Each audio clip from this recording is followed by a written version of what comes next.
میرے نبی نے فرمایا مجلس میں بیٹھے ہوئے مسجد میں، کہا کہ یہ جو دروازہ ہے نا اس سے ایک جنتی آنے والا ہے۔ تو لوگوں نے دیکھا ایک مدینے کے مقامی آدمی ذرا بوڑھے، وہ مسجد میں اندر آئے، داڑھی میں وضو کا پانی، ہاتھ میں جوتا، نماز میں شریک ہو گئے۔ اگلے دن آپ کی محفل تھی تو آپ نے فرمایا یہ جو سامنے دروازہ ہے اس سے ایک جنتی آ رہا ہے۔ تو سیم وہی آدمی اسی حالت میں انٹر ہوئے۔ اگلے دن ہوا تو آپ نے کہا اس دروازے سے جنتی آنے والا ہے، ٹھیک وہی آدمی اسی حالت میں انٹر۔ اس مجمع میں ایک صحابی بیٹھے ہیں، ان کا نام ہے عبداللہ بن عمرو۔ یہ 1,24,000 صحابہ میں ان کی ایک اسپیشلٹی ہے کہ یہ سب سے زیادہ عبادت کرتے تھے، سب سے اتنی عبادت کسی نے نہیں کی۔ ساری رات نفل پڑھتے تھے، سارے دن کا روزہ رکھتے تھے، اور دن رات میں ایک قرآن ختم کرتے تھے۔ کوئی ہمارے جیسا اول تو کر نہیں سکتا، کرے گا تو چوتھے دن پاگل ہو جائے گا، دماغ خشک ہو جائے گا، اور انہوں نے نبھا کے دکھایا۔ رات پوری تہجد، دن پورا روزہ، اور رات اور دن میں ایک ختم قرآن۔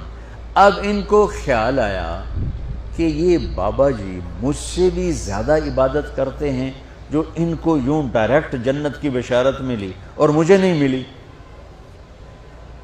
تو میں دیکھتا ہوں یہ کون سی عبادت کرتے، کیا یہ ساری رات سجدے میں پڑے رہتے ہیں، رکوع میں کھڑے رہتے ہیں، قیام میں کھڑے رہتے ہیں، کیا کرتے ہیں؟ تو ان کے پاس پہنچ گئے، چاچا تو تھوڑا والد صاحب کی ناراضگی ہے، دور رہنا چاہتا ہوں، 2-3 دن ٹھہر جاؤں آپ کے پاس؟ ہاں ہاں ہاں بیٹا آ جاؤ آ جاؤ آ جاؤ۔ اب عشاء کی نماز کے فوراً بعد انہوں نے چادر اوپر لی اور چادر میں یوں سوراخ کیا اور یوں لیٹ کے دیکھنے لگے کہ اب یہ بزرگ کیا کرتے ہیں۔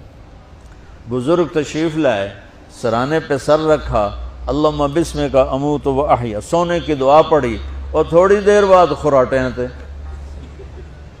وہ بڑے حیران ہوئے، بھئی میرا تو خیال ہے یہ ساری رات سجدہ کرے گا تو رو رو مسلح تر کر دے گا، یہ تو خراٹے ہی چون جاندے نہ ہو جا رہے ہیں۔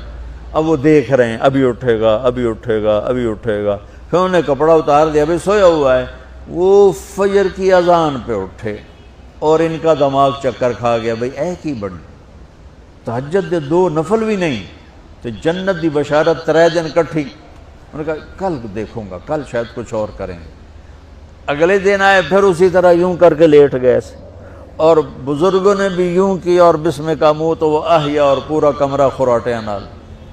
وہ پھر پریشان، یہ کب اٹھے گا کب اٹھے گا؟ فجر کی اذان پہ اٹھے تو اور ان کی حیرت بڑھ گئی، کہنے والا سچا، اس کے بات کو تو چیلنج ہو نہیں سکتا، وہ محمد مصطفیٰ ہیں، لیکن یہ چکر کیا ہے، یہ جنت مل کیسے رہی ہے؟ چلو ایک رات اور صحیح۔ تیسری رات آئے، یہ یوں لیٹے وہ یوں لیٹے، یہ دیکھتے رہے وہ سوتے رہے، حتیٰ کہ فجر کی اذان پہ آنکھ کھلی تو یہ نا پھٹ پڑے، کہنے لگے چاچا بات بتاؤں؟ کہنے کیا؟ کہ میری کوئی جھگڑا نہیں تھا ابا سے، میں نے 3 دن مسلسل تیرے بارے میں سنا جنتی آ رہا، 3 دن تجھے اللہ کے نبی نے بشارت دی جنتی ہے جنتی ہے جنتی ہے، لیکن میں اس بات پہ حیران ہوں تو ساری رات سوتا رہتا۔ اس زمانے میں منافق بھی تہجد نہیں چھوڑتے تھے، فرض نماز تو فرض نماز ہے، منافق بھی تہجد نہیں چھوڑتے تھے۔ تو کہنے لگے کیا کرتے ہو؟ ساری رات تو سوتے گزار دیتے ہو، کیا کرتے ہو؟ کہنے لگے بھتیجے جو تو نے دیکھا ہے یہی کرتا ہوں۔